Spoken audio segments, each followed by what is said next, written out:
Public sector అంటే ఇది అందరూ బాధ్యతగా వ్యవహరిస్తే గానీ ఈ లాభాల్లో నడిచేటువంటి పరిస్థితి ఉండదు. ఇది గమనించాలి అందరూ కూడా. ఈ రోజు ఎప్పుడు లేనటువంటి ఉత్పత్తి సాధించింది స్టీల్ ప్లాంట్.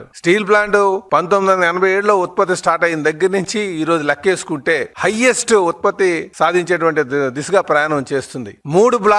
పూర్తి సామర్థ్యంతో పనిచేస్తున్నటువంటి పరిస్థితి ఇప్పుడు ఇన్ని సంవత్సరాల తర్వాత చూసాం. మూడో బ్లాస్ట్ ఫైర్ స్టార్ట్ చేసి 10 సంవత్సరాలు అయింది. 10 సంవత్సరాల నుంచి ఈ రోజు వరకు కూడా చెప్పాలంటే ఏ రోజు కూడా మొదలవలే. అలాంటిది ఈ రోజు మూడో బ్లాస్ట్ ఫైర్ స్టార్ట్ చేసుకున్నాం. పూర్తి సామర్థ్యం వైపు నడుస్తున్నాం. లాభాల వైపు నడుస్తుంది. కనుక ఎవరు ఆందోళన చెందాల్సిన అవసరం లేదు. ఎవరైతే దుష్ప్రచారం చేస్తున్నారో వారికి ఖచ్చితంగా రేపు ప్రజలు నాయకులే అక్కడ ఉన్నటువంటి ఎంప్లాయీస్ నిర్వాసితులు వాళ్ళందరూ కూడా బుద్ధి చెప్తారని చెప్పి మేము తెలియజేస్తున్నాం. అలాగే మా ధ్యేయం కూడా ఈ ప్లాంట్ పూర్తి సామర్థ్యంతో నడవాలి, లాభాల్లో రావాలని వచ్చేటట్టుగా మా ప్రయత్నం చేస్తామని చెప్పి ఈ సందర్భంగా తెలియజేస్తాం. ఆ విధంగా అటు కేంద్రం మీద గానీ లేకపోతే అక్కడ యాజమాన్యం మీద గానీ ఉత్పత్తి పూర్తి సామర్థ్యంలో వచ్చేటట్టుగా చేసే విధంగా మేము ఒత్తిడి తెస్తామని కూడా ఈ సందర్భంగా తెలియజేస్తున్నాం.